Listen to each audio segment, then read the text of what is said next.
No, what's that man doing way up there? Man, what man? Yeah. Oh, he's watching, a lookout. For what? It's a shark tower. I saw one in Florida. He's looking for sharks.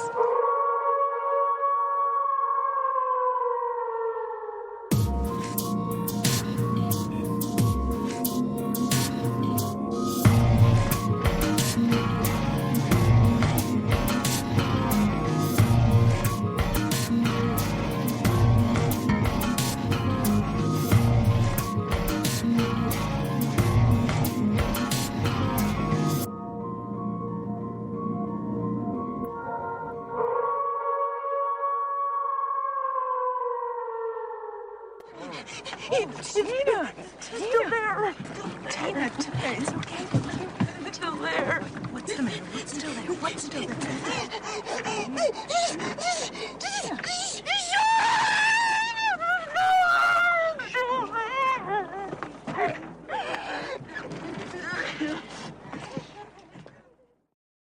Hello, and welcome to the Comic Book Bears presents The Bear Cave of Terror. I'm your hairy, heavy homo and horror fan host, Steve Morey. Each week, here in the Bear Cave, I invite a horror-loving guest who brings with them one of their favorite scary movies. It can be classic, gory, trashy, obscure, well-known, a sequel, or something probably still banned in Britain. In other words, a thrilling work of cinematic terror that we think that you might enjoy. In each episode, we'll dig into the flesh and bone of the film, highlighting our favorite scary moments, as well as stories and details from beyond the screen, all while our guest imparts their deep and possibly concerning love for this week's frightful vision unto you, our dear listener. And joining me in the Bear Cave again is Mr. Bill Zanowitz. Hello. Thanks for coming again. My pleasure. I'm so happy that this has taken off and you've been cranking these episodes out on an unbelievably consistent basis. Really cool. And of course, there's stuff to talk about. It's a wonderful challenge, but, it's made all the better by the fact that I know such wonderful people, and you guys have some great movies that you've brought onto this to talk about. And that leads us to today's movie. What are you here to speak about? Well, I was on the very first episode of The Bear Cave of Terror, where we talked about the seminal film 1975's Jaws. And I am very proud to be back with you to talk about Jaws 2. No. Just when you thought it was safe to go back in the water. I mean, that tagline alone is probably one of the most famous taglines in any film of the past 50 years. And here it is for the sequel. So I'll give a quick sort of, summary of this movie. So in this sequel, it picks up a few years or maybe a few more years, given the age of the Brody children. It is 4 years after. 4 years after. Yes. Again, as we were talking before the show started, I rewatched the film over 2 nights, and it's 4 years after what is described in the novelization as The Trouble. The Trouble. So, and speaking of The Trouble, here we are 4 years later. Roy Scheider is still Chief Brody. Things seem to be picking up pretty well. His wife is working for a big land developer. She seems to be like the right-hand man, the right-hand woman to the head of the development agency. People are coming back to town after all of the troubles that they had to deal with several years earlier with the original shark. And so things seem to be going pretty well for everybody involved. But Brody still has some, I think today we would call it lingering PTSD. In the very opening of this film, we see that his suspicions, his concerns, his fears are definitely justified.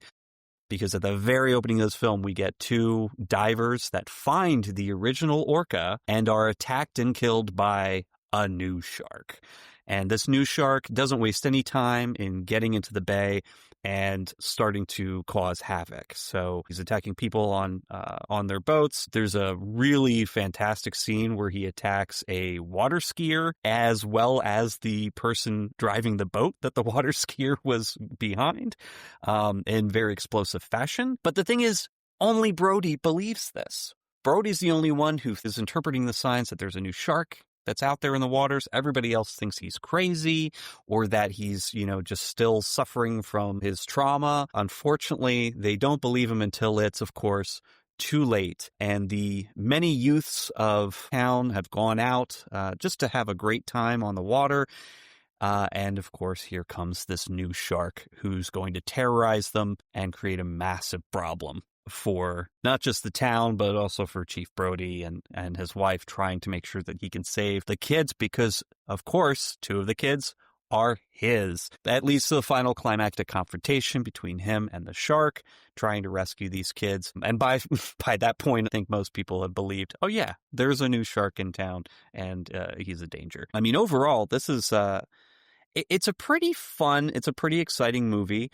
I wouldn't say for me that it has as much tension as the first one, but there are certainly some, I would say some stressful moments and some pretty scary situations and scenes that happen in a very different way. I mean, it's using the shark in a different way because here the shark is way more visible. You see him right off the bat. There's less of an implied shark's presence. He, the fin pops out of the water, but the whole shark pops out of the water quite a bit in this movie to eat people or parts of boats. So, when did you first see this movie? I first saw this movie when it came out. I had seen Jaws through a lot of negotiating with my parents that I wouldn't have nightmares and stuff, when I was young, when it first came out in 75. This came out in 1978. So when it came out, I had not turned 11 yet. I was still 10 years old. And since it was PG, they were okay with it, And it's also worth noting, there seems to be this perception that Jaws 2 wasn't a popular film.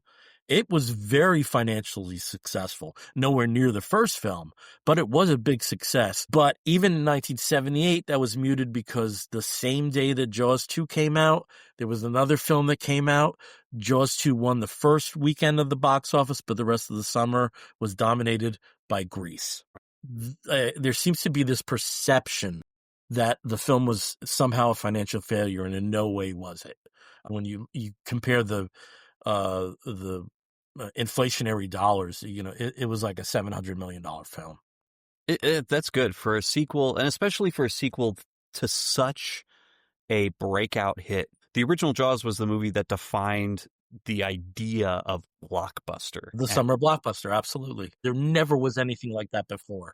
There was, the first film that really took advantage of opening and wide release.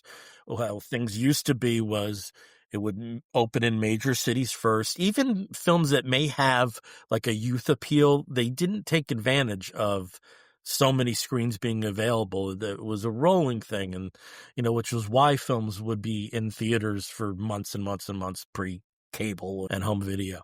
So Jaws really was a watershed event, and I think with this particular film, it was kind of damned if it did, damned if it didn't, because it was going to be measured up against something that was so novel and new. Again, it's Amity Island. It's the denizens that we've been, at least some of them that we were, came to know in the first film. But I think it more or less was very successful at what it set out to be, which was, a specifically youth-oriented summer blockbuster sequel. That's I think probably the biggest difference between this film and the first film. I mean, you can talk about the pacing and the setup, the reveal of the shark being kind of the main drive of the first film. Like there's a lot of buildup. There's a lot of establishing the main 3 characters who go out to hunt the shark in the last third of the film. One of the things that really appealed to me as a kid then was these were teenagers. For the most part, most of the film is focused on the teenagers. Of course, Brody has a lot of screen time, but the majority of the film is, at least from the second half on, is almost all involved with the teenager. And at the time, I remember being so jealous of the counselors in training at the summer camp that I went to, because, they would go out on the weekends and take their boats, either into the ocean or some of the bigger lakes in our area.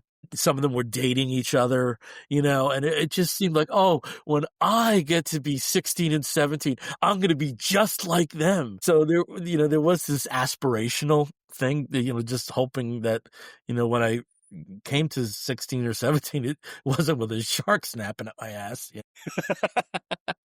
That would make it a little bit less fun Yeah. and exciting. But it was something, that I used to have these fantasy, like I had a fantasy vision of what these weekends were like with the counselors in training. And it was very influenced by Jaws too, until there were other, teen comedies and movies that came out subsequent to it.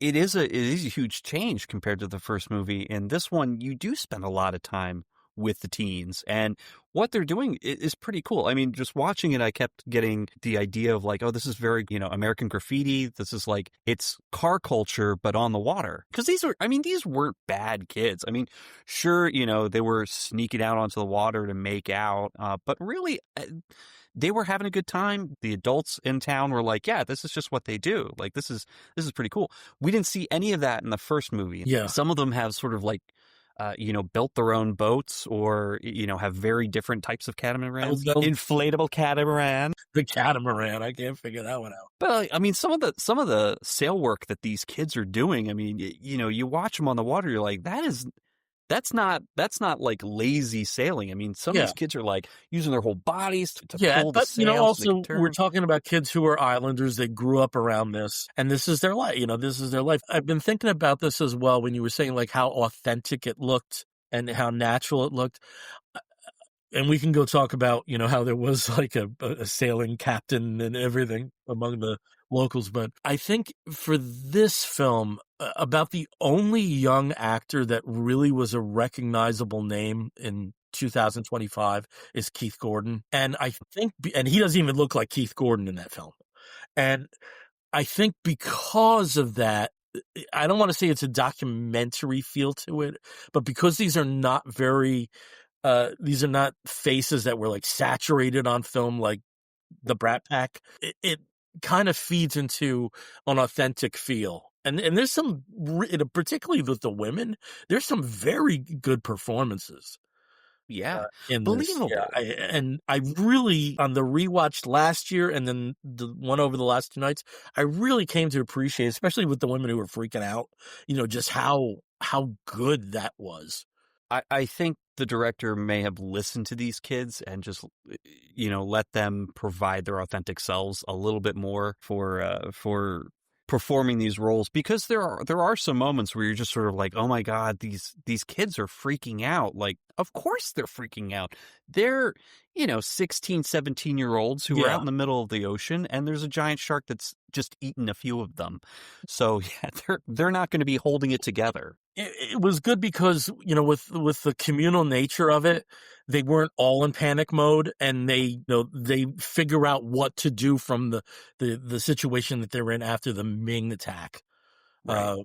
When they were all out together. Yeah. I want to say I think it's Martha Swatek is the actress, but the character of Marge, she's the one who took the youngest Brody brother, Sean Brody, and was keeping him safe on her boat for most of the time where they were trapped on the water. And unfortunately, she meets her demise, and that shocked me. There were a couple shocking moments there. One of the first kids who meets his end was Eddie. You had Eddie and Tina, who were like the perfect couple who spent the entire time looking for places to make out. But they're out on the boat. Eddie becomes the first of that group's victims. I have to say, of the attacks cinematically, you could insert that in the first film and it will. Right. In fact, it harkens back to that. So well handled in that scene. Yeah, and it did remind me of that first one of those first attacks in the bay in the first movie with the diver who was like, "Hey, you kids okay?" And then the diver's the one who ends up getting killed, and his leg falls and just floats away and under the water. With Eddie, the actor who played Eddie apparently could not swim. So when filming this, they actually had to rig this sort of like harness to hold him up underwater, and had divers under the water pulling him towards the boat because, he couldn't swim. He couldn't really get that. Which is also kind of like a harkening back to Chrissy in the first film. Yeah. The actor was Gary Dubin. But I just thought that was a pretty interesting thing to note when you see the panic in his eyes when he's underwater. And also when he's hanging on to the side of the boat. The director in this, Jeanette Schwartz, or Schwark, I apologize for I hear Schwark or you always Schwartz? hear the first name pronounced consistently and the second not. Yeah. So But he, as the director for this one, he had pointed that out in the making of documentary, the way that Eddie was hanging on for dear life and, the fear in his eyes.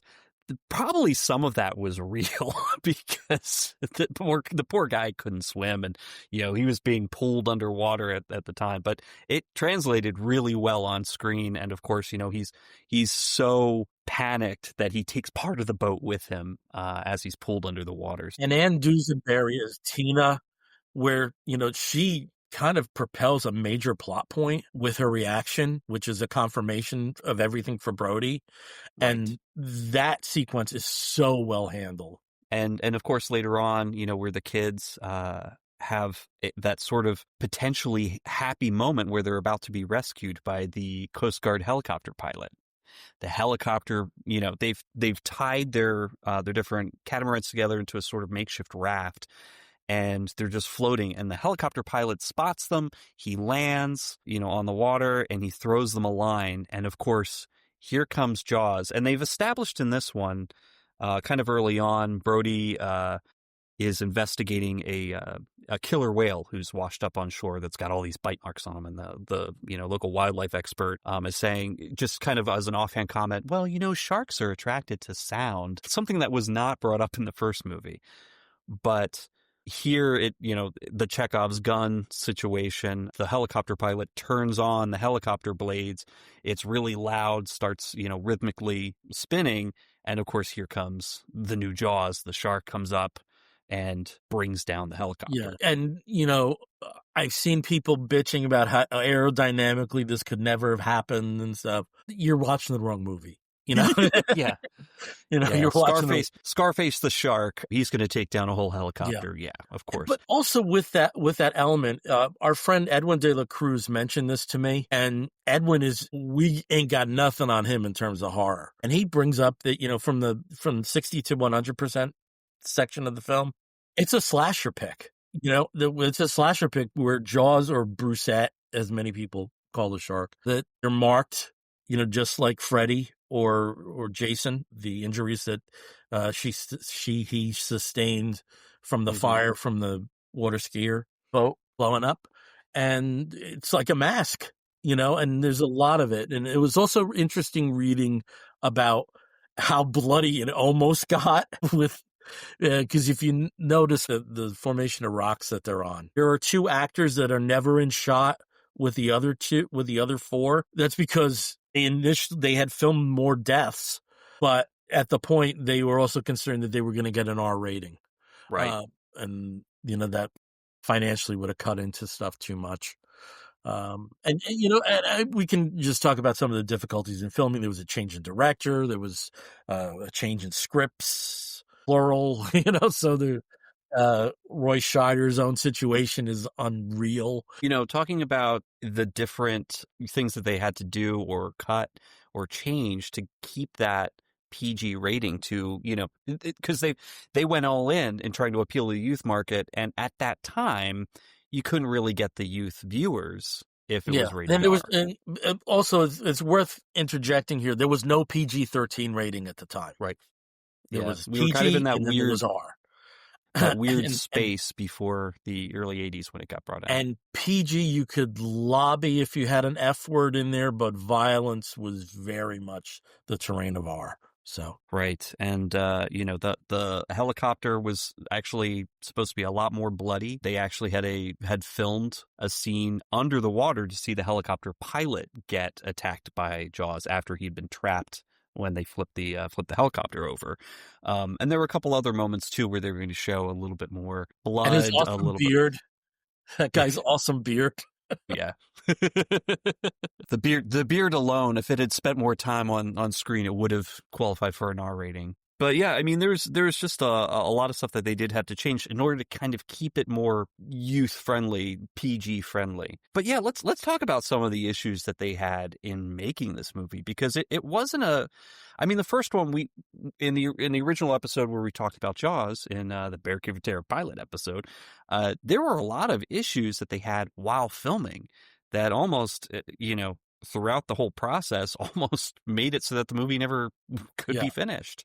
I mean, so many things went wrong with it.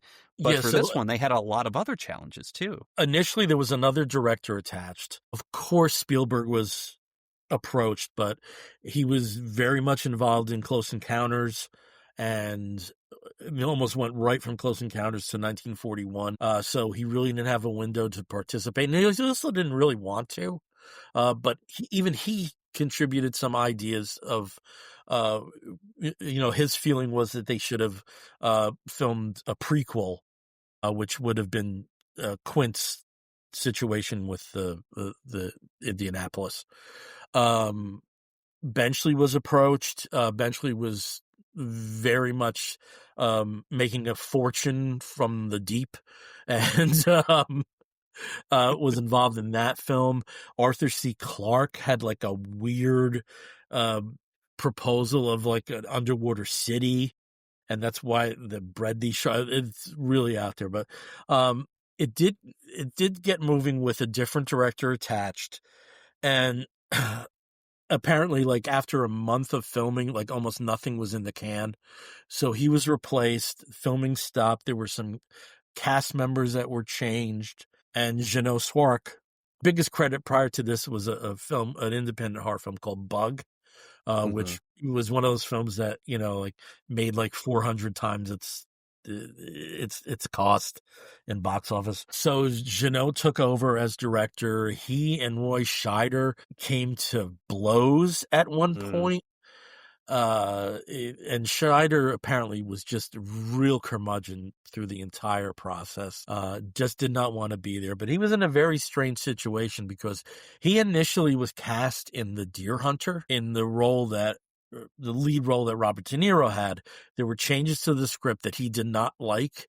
He left that project, but he still had 2 films he was contractually obligated to perform in for Universal Pictures. And they came up with a deal where Jaws 2 would count as 2 films, but he still didn't really want to be there, even though he was making 4 times what he made in the first film. And back-end points. He could have retired after Jaws 2 was the word. But he did not want to be there, and that caused problems. The weather caused problems. And when you added everything up, because there were days where they went 10 days between shooting anything because of the weather. Like the first film, it was partially filmed in Martha's Vineyard, but they also used one of the coastal areas in Florida as well. And the weather did not cooperate with them, which is kind of like amazing because it's a beautiful film to look at. I mean, it's sunny all the time there while we're watching it on Amity Island. And also with the change in director, they moved into changes with the script. Carl Gottlieb, who co-wrote the first film, was brought in again. Some actors were replaced. Some parts were switched around a little bit. It's very well documented, so you can read all about that. And it was a difficult shoot, no matter how you looked at it. You came across some interesting stories about the locals that got it. Yeah, so this was filmed, like you said, part of it was filmed back in Martha's Vineyard, and it was mostly just the town scenes. So when they're in town, driving around, that's where you get that, it looks just like the first movie because they use some of the same areas, same streets, the dock area. But the rest of it, the bulk of it was filmed on the Emerald Coast, which is the Panhandle Gulf side of Florida. And some of the locals that were hired, because again, just like in the first movie, they had a large number of locals that supplied a lot of the labor, a lot of the equipment, the boats, but also, acted as extras as well as supported the crew because of their knowledge. They know the area, they know how to sail. And there's some great little stories that I found that I came across. There was one gentleman, Glenn McDonald, who was actually the boat captain for the camera boat. So they'd actually, rigged this boat with a big sort of camera rig contraption so that it would provide most of the camera work when they were on the water. And Janot Swark would sit up on the roof and direct from there. And apparently he had a tendency to fall off of it often. And he was constantly skinning his knees, getting up and down, falling off the boat into the water, just having a terrible time trying to direct. But one of the good things that he did talk about was that at the end of every week, Janot would invite the crew, including the locals, as well as their families, to watch the rushes from that week, from what they were able to film, and just sort of have like a little weekly party get together to highlight what they had accomplished that week. Now, sometimes some weeks are a little bit better than others. Yeah, I just want to interject there. You mentioned parties, and apparently with a young cast, that was an issue too. There were a lot of other parties that were going on. There was a lot of parties going on, especially when you're 10 days between shooting. Exactly, where they had to take those breaks and... But there's some really nice stories that came out of that. One of the things that I came to find out about as we were prepping this episode is there's a wonderful website, and they're on social media and they have a YouTube account called The Daily Jaws. And there's a lot of Jaws 2 content. There's a lot of interviews with cast members. And, I found out that Jeffrey Kramer, who played Deputy Kendricks, and Gary Springer, who played Andy, who was the curly-haired guy who kind of like took charge in some ways in many of the scenes when they're in distress. Yeah, they've been best friends for 48 years. Jeff Kramer loved the Martha's Vineyard so much he eventually moved there, and the two of them, and Gary spends the summers with him, and so it's just really, really cool stories. And you can go to the various points on the interwebs for the Daily Jaws, and they have interviews with guys from Soundgarden who just love the film. It's really cool content that they have. And daily, I mean, they put something up every day. So, but especially for Jaws 2, there's interviews with a lot of the cast members: John Dukakis, Ann Dusenberry, the gentleman that I've just mentioned. So check that out. And that's a nice supplement, because when you have a film like Jaws, there are so many documentaries on the making of Jaws that you could have your own film fest with them. Basically have the bonus features here, apart from content like this. So just wanted to mention that as a kind of plug, because I've really enjoyed the interviews with the cast members. But yeah, I mean, that is one of the things that I noticed about this, is that there really isn't a lot of official documentary content for this movie. It's spoken about as like bit parts in a couple other documentaries talking about, Jawsploitation or animal attack movies, things like that. But it's the personal content. It's the personal stories and histories that I came across a lot more frequently on this. One of the things, again, another local story, Michael Craighead, who was appointed the head of the sailing department for Universal locally when filming, he was actually integral in the helicopter scene as well, in sort of setting up sort of the raft thing. But also, apparently, when the different pieces of the helicopter that were going to be destroying the raft in some way, shape, or form, one of the situations, the large mast was falling too soon. And if it had gone down, then it would have brought the entire scene, the entire operation to a halt. So this gentleman actually had to jump from the camera rig over to the raft and fix catch and fix the main mast before it collapsed and destroyed a week's worth of filming. It's just one of those things where people who worked on this film have some amazing little stories, and there's so many of them, not just the cast, but the crew, and then also people who were in town, just like in the first movie. A lot of the townies had sort of a lasting, either positive or negative experience with the filming of this of Jaws 2, and it's cool to read about. It's cool that this kind of movie had such a lasting impact on the people there who either made it or watched it being made. So that's one thing that's pretty cool about this movie, besides the stories and the personal tales, is also the merchandising that happened at the time. And one of the interesting pieces of merchandise, and Bill, I remember when we were doing Jaws, when we were talking about that, you were talking about getting a hold of this particular item. I got it. It's the novelization of Jaws 2. But novelization is not exactly what this is. So this is the backstory. I mentioned that there were changes in the script. It's based on the screenplay by Howard Sackler, who also co-wrote the original screenplay of Jaws, and Dorothy Tristan, who was the girlfriend of the director that was originally attached to it. It was John Hancock, I believe, was the original director. And John Hancock also has an interview on the Daily Jaws as well. Talking about stuff. Yeah. It's really cool. It's bannered here as a completely new novel by Hank Searles.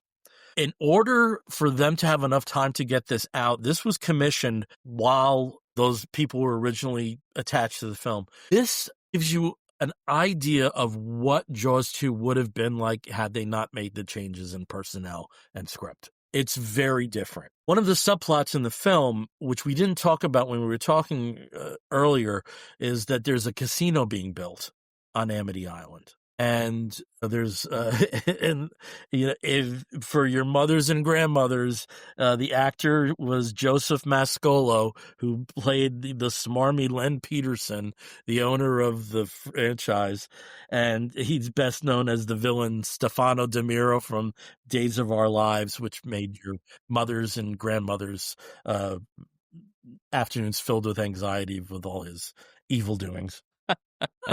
So that's a connection. So there's that. So that was a subplot, and Ellen Brody, who was the chief's wife, was working for this company. In the book, that's a major plot point because they do tie in with the original Jaws book that there's mafia on Amity Island, and it's even more pronounced with this casino and the individuals that are mentioned. There's a rogue individual mafia guy who's shooting at seals. And that becomes a plot point because one of the seals is injured and Brody takes him at home to be rehabbed, and he effectively becomes a pet. There's a few pages from that seal's point of view. There's some pages from a dolphin's point of view that's seeing all this stuff going on and all the increased activity.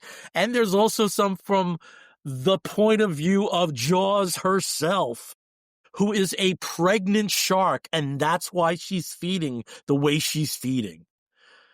So it does give some pathos a bit. There's a motivation you can understand. One thing that is like right off the page are the four main attacks of the divers and the water skier, Eddie and Tina, and the final. Like those are basically the same, but there's so much stuff that's different. Amity is like a ghost town in the book, and there's no way that that's the case when you see the film. That's not a plot point. There are some things where that were elements from the original Jaws novel that make it into here that weren't in either of the films, like Ellen's affair with Hooper. That's in here. It's amazing. So maybe this is more a sequel to the book. All I would say is and this came out, and this is something that would never happen today. This came out 2 months before the film came out. And I can't imagine people reading the book thinking that it starts going and there's it's only like 60% of what they read. It's its own experience. It sounds completely different. And actually, it sounds like the original vision of the movie. Like if John Hancock had continued on the film, I do remember them talking about that. They were going to spend a lot more time in the town of Amity. So they had shot a lot of scenes in Amity with, I think there was one shop that was all boarded up, that there was, it hadn't really come back from the trouble. From the original attacks. The trouble. But when you see the Jaws 2 version of this town, it seems to be on the up and up. It starts with the opening of a new hotel that Ellen Brody is part of with the developer Len. There's a lot of tourists that are visiting. The beach is full, and looks like there's a lot more upgraded facilities than they had originally in the first movie. That's not in the book. And also, Brody is very different in the book. Brody does not assign what happened to everything to the shark immediately, as it is in the film. He thinks it's the mafia that took out the divers and took out the water skiers and why they were doing this. There's a subplot with Len Peterson, the casino owner, with his son, can't get into Cub Scouts, and Ellen kind of there's so much stuff in here that's like, you're like, It's a different movie. Where did this come from? That is a different movie. That is an alternate reality. That is Back to the Future not starring Michael J. Fox. We're comic book guys, and it's like absolute Jaws 2. Yeah, it is. It's absolute Jaws 2. It's dark. It's broody. It's, but that's, I mean, that's But there's pretty no fantastic. way, if they filmed this, it may have been an interesting film. It would not have been a hit. So I like how you mentioned that, where in the book, Brody is not so sure that it's a shark at first, where in the film, it's 100%. He almost immediately, off the bat, he's like, there's a shark out there again. And there's a scene. I've seen him. Yeah. And there's exactly, but there's a scene where a lot of tourists are being showed around, the beach by the mayor, by Len, by Ellen, and he's up in this huge metal tower that, of course, wasn't there in the first movie, but it's there in the second movie, and it's a shark tower. It's a watch-out tower, and he's very intensely watching the water, and then with his gun that we've seen him. This is probably a dark moment that may have been kept from the original script. Him shirtless, sweating in his office, like putting sodium cyanide on bullet tips in the previous scene, which was really dark. But he goes running, screaming down the beach, telling everybody to get out of the water. And he starts shooting at what he thinks is the shark, and it's actually just a school of bluefish. And everybody realizes that it's nothing. This man has gone crazy, like waving his gun around, and just has to be dragged back. And of course, that leads to him losing his job. But and this is kind of like, I mentioned this to our friend Caleb when talking about another movie. Watching this film, I realized I had never seen the whole movie. That scene I had seen a million times, but everything else in this movie I hadn't seen before last week. Yeah. In preparation for this episode, I was like, I'm going to sit down. I'm going to rewatch this movie. No, I had never seen everything coming up to that scene and everything after that scene, because that scene had been played so many times on so many documentaries and clip shows and everything, that I felt that I'd seen Jaws 2. But that was just one part of Jaws 2. There's so much more in this movie.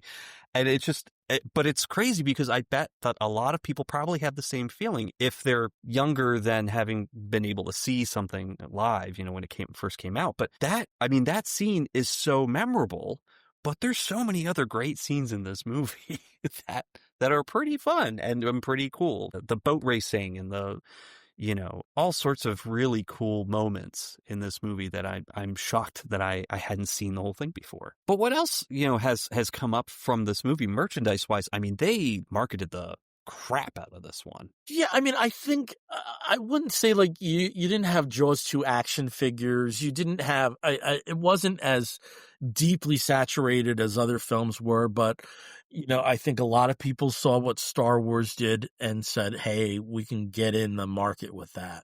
So compared to the first film, where there was almost nothing, it definitely was. And again, when we're talking about merchandising, it's very hard in 2025 to gather, if there was like official beach towels and shirts and stuff. But there are some things that we can point to right off the bat. And this is something I have to say, I have no recollection of this. Now, I'm wondering if this was a regional thing where it was just bigger in other markets than it was where I was.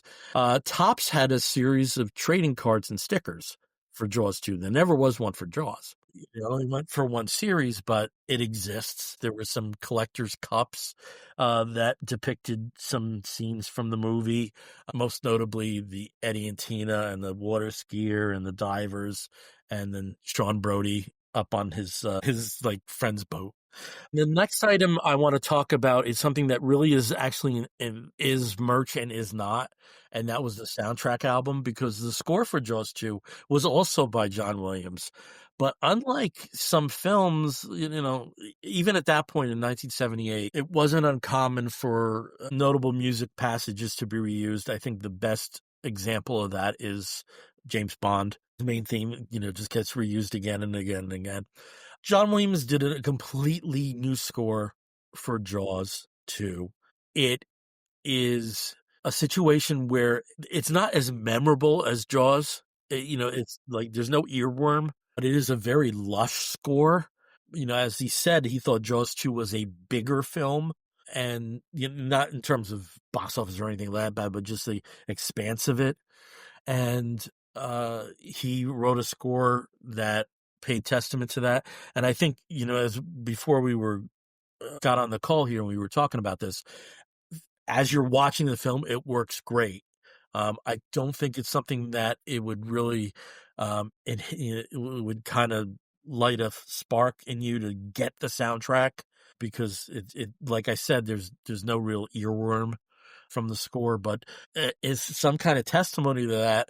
The soundtrack for Jaws 2, the original pressing, which there was only one until there was CDs, is pretty sought after. It goes for a bit on Discogs compared to the other ones. And then another thing that we should talk about is the issue of Marvel Super Special that covered Jaws 2. It's the adaptation of the film, and it's the only time there's been official Jaws product in comic books. The only time. So given where we come from with our regular podcast, it's nice to be able to talk about a comic book here. My offsite storage space, where I have the majority of my collection, I have a copy of Jaws 2 that I got when it came out. And I was surprised looking at some of the images, how bloody this was. Now, again, this wasn't made for kids' comics. It didn't have a mature label. They really didn't do that, but it was a magazine-sized comic, and those were really marketed as something more adult. Like having a comic adaptation for a movie like Jaws 2. I mean, I think for the expectation for this movie was still pretty high. I mean, it's hard to live up to the hype of the original film. It's hard to live up to the legacy of the original film. But it was clear that the people who, Universal, the producers of this film, they were sure they had another hit, and made sure that there was enough merchandise out there for people who wanted to read more, see more, have, something. Because it's not like they were, you could go out in 6 months and get the VHS. That wouldn't happen for several more years. But, people would be able to get the novelization. They'd be able to get the comic book. And there also was another contemporaneous bit of merch that I think feeds directly into what you're talking about. In 2025, though, the home video market is, imploding, to be kind. For the last 20 years, we've been very used to bonus features. The 1978 version of a bonus feature was the making of book. The most famous of this was the making of Star Trek, which sold like 3.5 million copies. But when you had like franchises like this, there was a book called the Jaws 2 log, which is written by Ray Loynd, with pages of I want to say backstage, but making of photos by Susan Ford. And if that name's familiar, that's because she was the daughter of Gerald Ford. Well, that's cool. I know. It's like that's an interesting connection. But yeah, there was a book called the Jaws 2 log that if you wanted to find out about the making, at least the official propaganda about how the film was made, you could go to that. I'm sure there's probably not 50 pages on the fact that the stupid Bruce 2 or the luxury shark wasn't working for yet another week. Or probably, well, I mean, they might have had that story because it's a pretty cool story about how the a Cable Junction Island, which was fully artificial, broke its tethers during a severe storm and floated away towards Cuba before the Coast Guard was able to alert the filmmakers so they could go out and grab it before it was out in international waters. But I mean, just some fun things that happen when you film 90% of a movie on the water, on the ocean. There's bound to be nature deciding that it's not going to make it easy for you, and it didn't. But yeah, I mean, it would be cool to kind of see a copy of that or get a copy of that to just kind of see. It's as if you read my mind. Not yet. It hasn't come yet. And they're also just making of, on the issue of making of, there is a book called Jaws 2, The Making of the Hollywood Sequel, written by Louis Pisano and Michael A. Smith, which I think the first version came out about like 10 years ago, and there's like a new version. It's over 400 pages. So that might be something that if somebody wants to investigate some of these stories that we've been talking about, that they can go do as well. But again, something that wasn't contemporaneous merchandise. Yeah. But I mean, that is pretty neat, that there's still a lot, again, being in the shadow of the first one, that there's still a lot out there to add to the enjoyment of the film, to, commemorate the film and be able to kind of read up on how it was made. But speaking, of stuff behind the camera, what about in front of the camera? Are there any points in this film or any, scenes in this film that really stick in your mind as either shocking, scary, really tense, or just, this scene kind of defines this movie for me? For me, I'm trying to think what character it was. But there's a scene towards the end of the movie. I think it's Jackie. I think that's the Jackie who got, there's a point where she falls in the water and the shark comes up against her and it cuts her with the fin, but she's not a victim. She's not eaten. And when I saw that, holy did I jump. Holy guacamole did I, when I first saw that thing.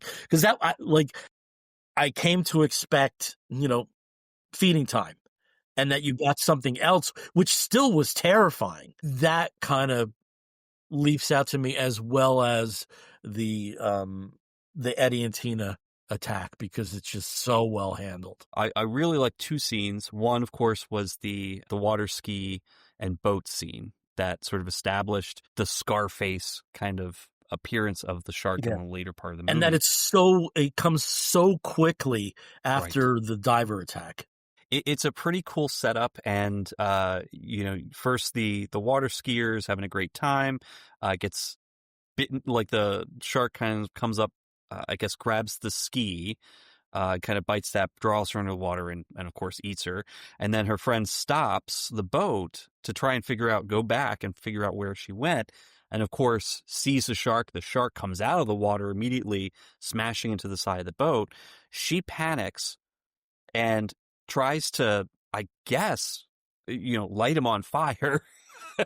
She pours all this gasoline on him and unfortunately lights herself on fire too. So she's burning up, the shark is burning, and it results in the entire boat exploding, injuring the shark. To borrow a phrase from SCTV, she blowed up real good. I think it wasn't that painful. I think she went quick. Not so much for Brusette. No, Brusette kind of had a lingering, painful reminder of this feeding frenzy.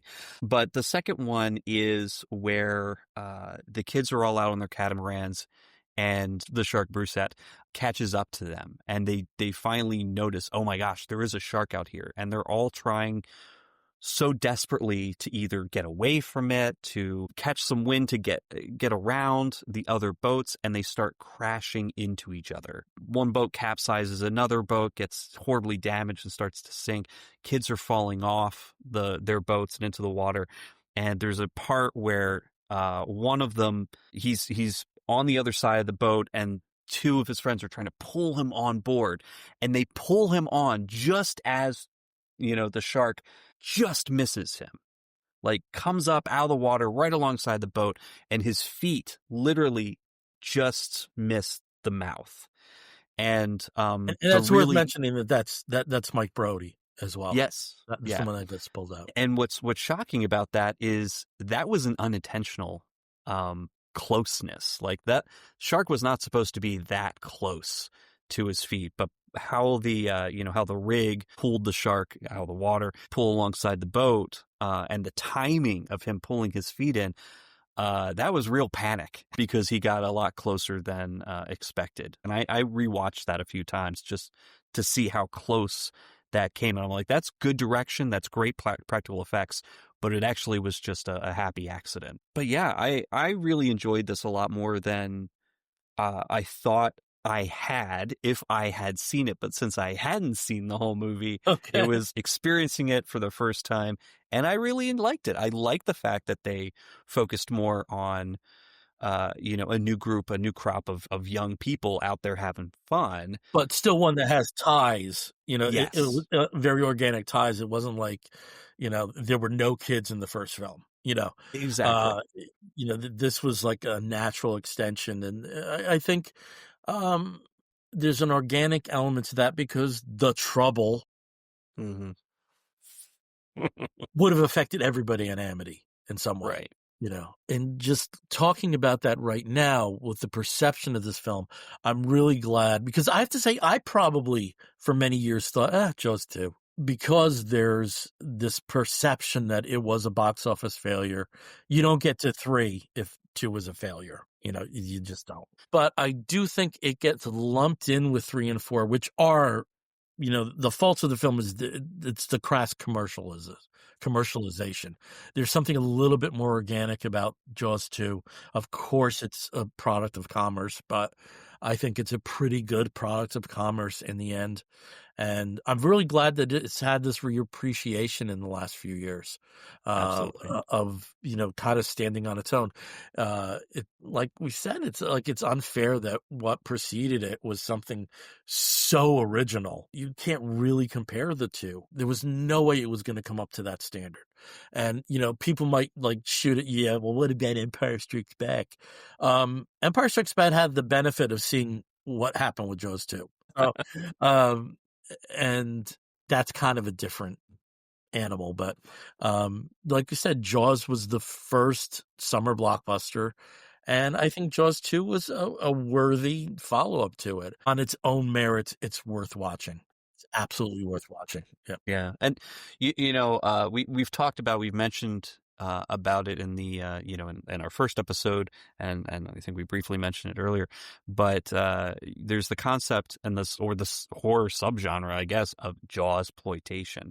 And this one, I mean, yes, it is clearly Jaws. It's the second Jaws movie. It's directly a sequel to the first one, but I wouldn't consider this, even given the, the commercial purposes for creating it, I wouldn't consider this so much Jawsploitation. I mean, this is an organic extension, like you said, of the first movie.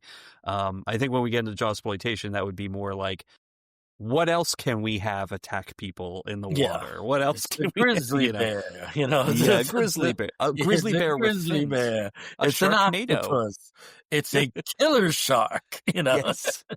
And I also find it funny, and this is, and maybe one day we might talk about Orca. I do find it funny that there is a killer whale who gets, attacked and murdered by a shark in this movie, and in Orca, it is very much the reverse. Yeah. Yeah.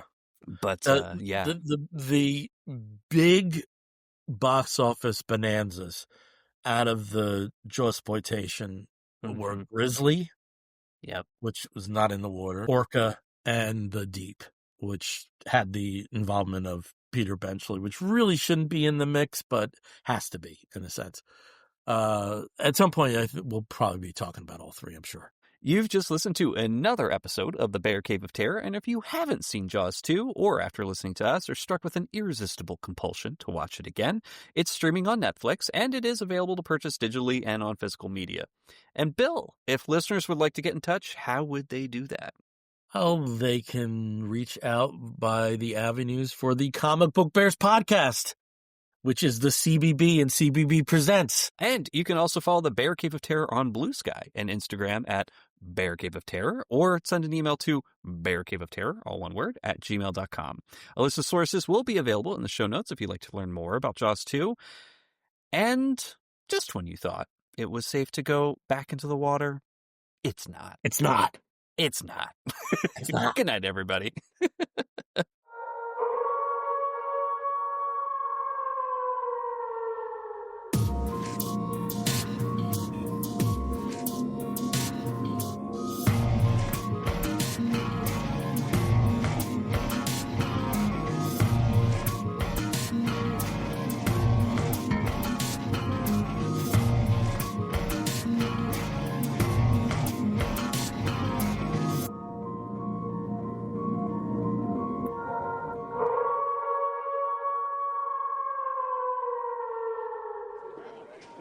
Well, Larry, look.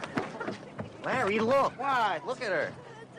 Great, thanks. Well, she got tits like a sparrow. Do you have to talk like that? What are you, my mother? Were you under the jib?